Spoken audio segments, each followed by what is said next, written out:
Bonjour à toutes et à tous, ici Maxime pour Ciné Techno et aujourd'hui je fais la critique du film Weapons, Heure de disparition en 4K Ultra HD. Le film est réalisé par Zach Krieger et met en vedette Josh Brolin, Julia Garner, Alden Ehrenreich, Austin Abrams, Carrie Christopher, Toby Huss, Benedict Wong et Amy Madigan. Il est distribué par Warner Brothers et vous pouvez vous le procurer en magasin depuis le 14 octobre 2025.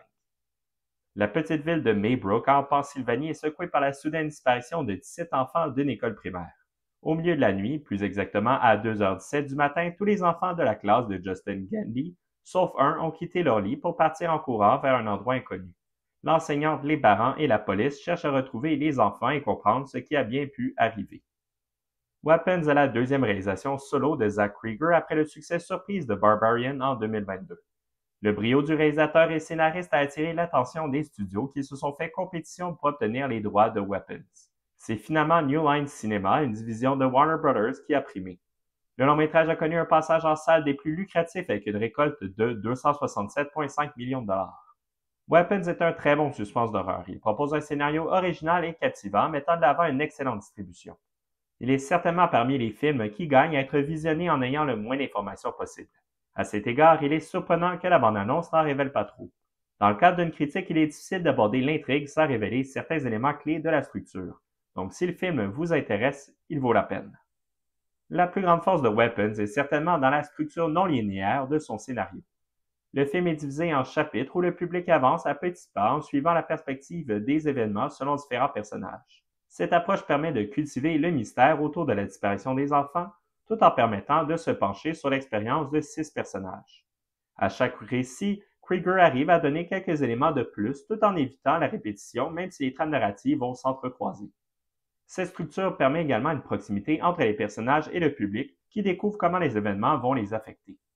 Les 6 trames sont intéressantes et percutantes, mais du lot, c'est certainement celle de Justin Gandy, l'enseignante, Archer Graff, le père à la recherche d'une réponse, et la dernière avec l'enfant Alex qui vont susciter le plus d'émotions. Krieger a eu la bonne idée d'entourer ses chapitres d'une introduction et d'une conclusion avec la narration d'une enfant, la jeune Scarlett Shear qui raconte les événements avec une naïveté efficace. L'introduction où le public assiste à la disparition des enfants au son de la chanson Beware of the Darkness de George Harrison marque vraiment les esprits. Malgré son ingéniosité et son audace, la structure n'est pas sans faute. En effet, une fois passé le 2/3 du récit et que le mystère est révélé, certaines longueurs se font un peu ressentir. Le film revient en force avec sa finale, mais la perte de rythme, là précédent, risque de faire réaliser au spectateur la simplicité du récit. Effectivement, la structure est complexe, mais l'histoire est quant à elle plutôt simple et perd un peu de son attrait une fois le mystère dissipé. Il y a un laps de temps considérable entre la révélation et le dénouement. À cet égard, il aurait été intéressant de rajouter un peu de chair autour de l'os, ou bien de raccourcir le récit en rapprochant la révélation de la conclusion.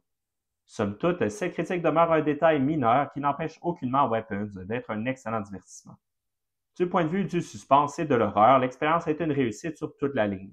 Le décor obscur, glauque et inquiétant permettent au réalisateur de progressivement bâtir le suspense et une atmosphère anxiogène. À cela s'ajoutent quelques sursauts, des jump scares assez efficaces qui déstabilisent.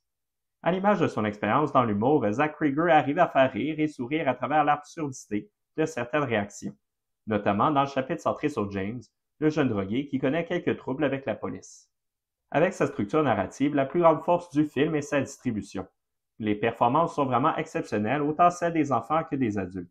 Tout d'abord, Julia Garner, dans le rôle de Justin Gandy, offre un portrait attachant d'une enseignante dévouée qui souffre de la réaction des parents qui vont la blâmer pour la disparition des enfants. De l'autre côté du spectre, il y a Josh Brolin, qui interprète Archer Graff, un des parents qui est insatisfait du travail de la police et qui cherche désespérément le coupable. Du côté des enfants, il y a l'impressionnant Carrie Christopher, qui était seulement âgé de 8 ans lorsqu'il a interprété Alex. Le garçon est au centre de plusieurs scènes et il est très convaincant. Il serait difficile de passer sous silence la performance d'Amy Madigan dans le rôle de Gladys.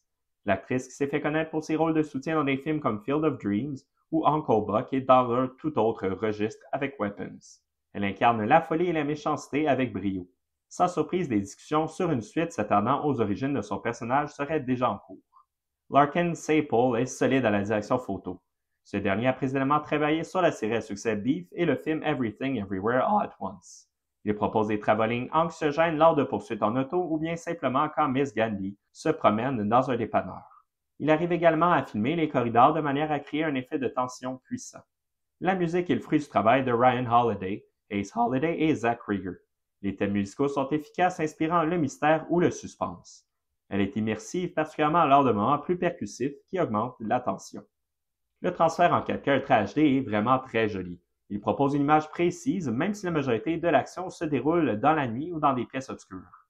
Les noirs ont beaucoup de profondeur et mettent bien de l'avant les forces du format vidéo.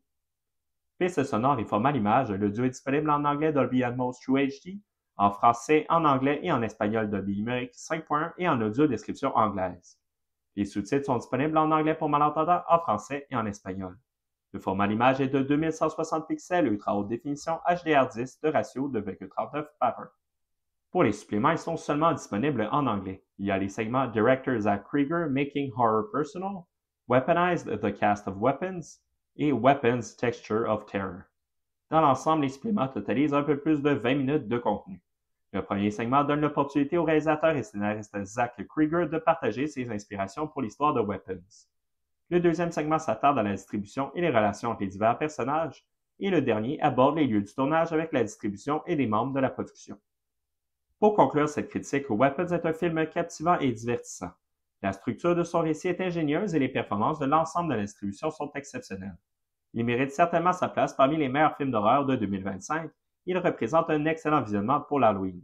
La qualité du transfert en 4K Ultra HD et la valeur de réécoute du film en justifient pleinement l'achat. C'est un film à voir. C'était Maxime pour Ciné Techno. Merci beaucoup et surtout, bon visionnement.